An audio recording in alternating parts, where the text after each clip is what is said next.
Boom Bhim Usha Usha ఏమో ఈ నేపాల్ మాంత్రికుడు ఎవరు?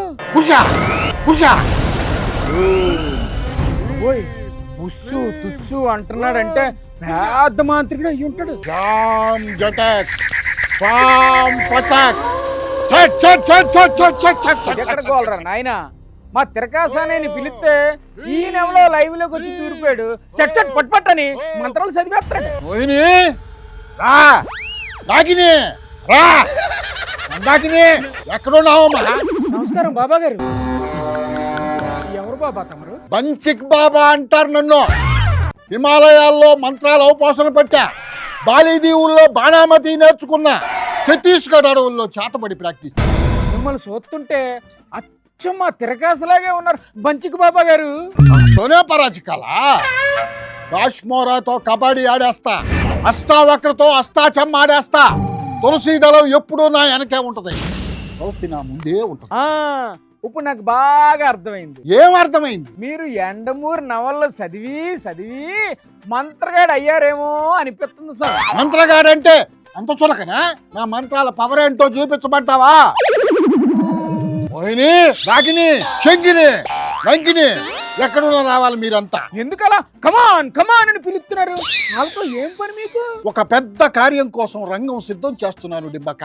ఏమిటి స్వామి ఆ ఘనకార్యము? ఓ నాయకుణ్ణి గెలవకుండా చేసే ఓ కాంట్రాక్ట్ వచ్చింది.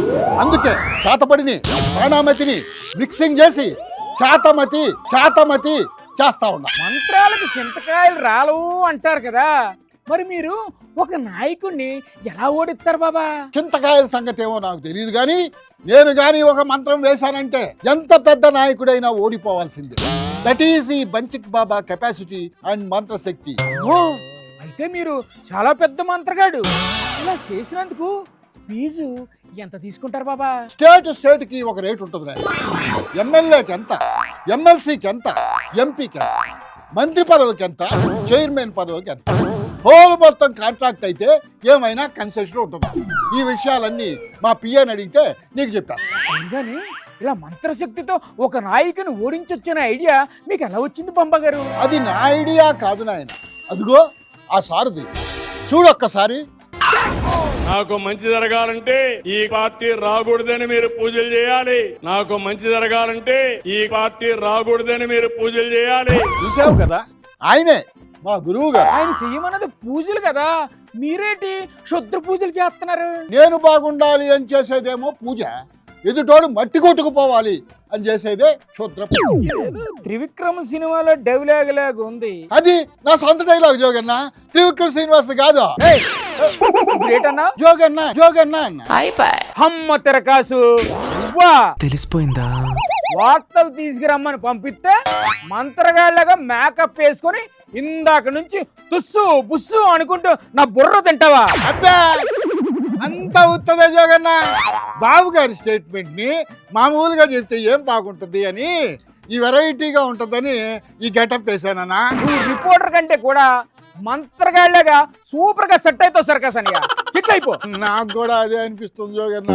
రిపోర్టర్ గా జాబ్ చేసుకుంటానే పార్ట్ టైం గా మంత్రాలు చేతబడి బాణామతి ఇట్లాంటివి చేస్తే ఎట్టా ఉంటుందా అని ఆలోచిస్తా ఉన్నా. నీ తలకాయ. ఒక నాయకుడి గెలుపోటములు ప్రజలు డిసైడ్ చేస్తారు గాని పూజలు క్షుద్ర పూజలు కాత్రికాసనయ్య. జోగన్న ఏంటి? అది కాదనా. ఇప్పుడు మోహిని డాకిని శంకిని అంటుంటారు కదా, వాళ్ళు ఎవరన్నా వాళ్ళ ఎక్కడ ఉంటారు వాళ్ళు? వాళ్ళని నువ్వు ఎప్పుడన్నా చూసా? నేను చూడలేదు. నాకు ఒక్కసారి మోహిని చూడాలన్నది జోగన్న. మొసలుడే గాని మళ్ళీ మొదలెట్టాడు. ఇప్పుడు దెయ్యానికి పవర్ ఎక్కువ ఉంటుందా లేకపోతే బోటానికి పవర్ ఎక్కువ ఉంటుందా? ఇంకొక మాట మాట్లాడావంటే నానే నీ మీద చేతబడి చేసి ఏదో ఒక పిశాచిని పట్టించేస్తాను తిరకాసు. జాగ్రత్త. ఓ అమ్మో, నేను చేసినా చేస్తాను ఆయన జగన్న. మళ్ళీ ఏంటి? ఏం లేదన్నా, ఈ మేకప్కి ఓ 500 అయింది. ఆ డబ్బులు ఏమన్నా ఫోన్ పే చేస్తా. ఉండు, నువ్వు ఒక్కడే ఉండు, నేను వస్తున్నాను. కదలొద్దు.